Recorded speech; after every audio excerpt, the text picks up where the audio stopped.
oui, on se sent abasourdi. C'est vrai que moi je m'imagine pas quand je viens travailler le matin que je vais me retrouver avec une vitrine ouverte et puis des pièces parties, quoi. Donc évidemment il y a cet effet un peu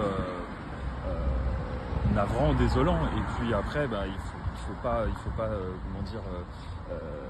faut pas se désarmer, puisque notre but c'est de tout mettre en place pour les retrouver. Et voilà, c'est aussi des choses qui sont difficiles à vivre pour les équipes, hein, voilà, et il faut faire preuve de solidarité.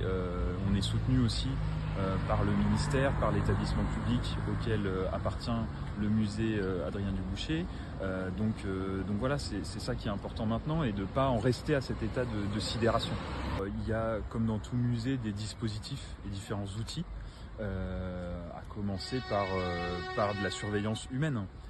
On a au musée une équipe d'accueil et de surveillance qui est présente en permanence au musée, et la nuit il y a 2 personnes qui se relaient au PC sécurité, qui font des rondes. Donc il y a un dispositif qui est organisé de ce point de vue-là et qui a fonctionné, et qui n'a pas eu de dysfonctionnement cette nuit.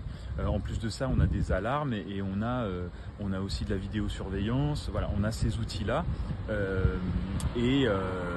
voilà, on met beaucoup d'énergie à organiser cette sécurité, cette sûreté, et on voit que malgré tout le risque zéro n'existe pas.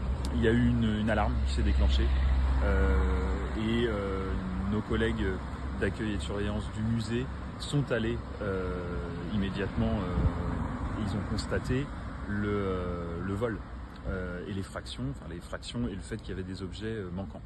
Donc voilà, c'est allé extrêmement vite. On ne peut pas vous dire exactement le timing, mais c'est allé extrêmement vite, ouais, c'est clair. Je ne peux pas vous dire exactement ce qu'on a pu capter ou pas capter. Toujours est-il que on a pris au plus vite. On a sollicité nos collègues, et notamment mon collègue au sein de l'équipe qui est responsable informatique, pour pouvoir retirer ces images et les transmettre à la police. Mais elles feront l'objet d'une analyse, et pour l'instant on n'en a pas le résultat. On ne se sentait pas spécialement menacé, on n'a pas eu d'alerte ou de signaux qui laissaient penser qu'il y aurait un acte tel que ce qui s'est produit cette nuit.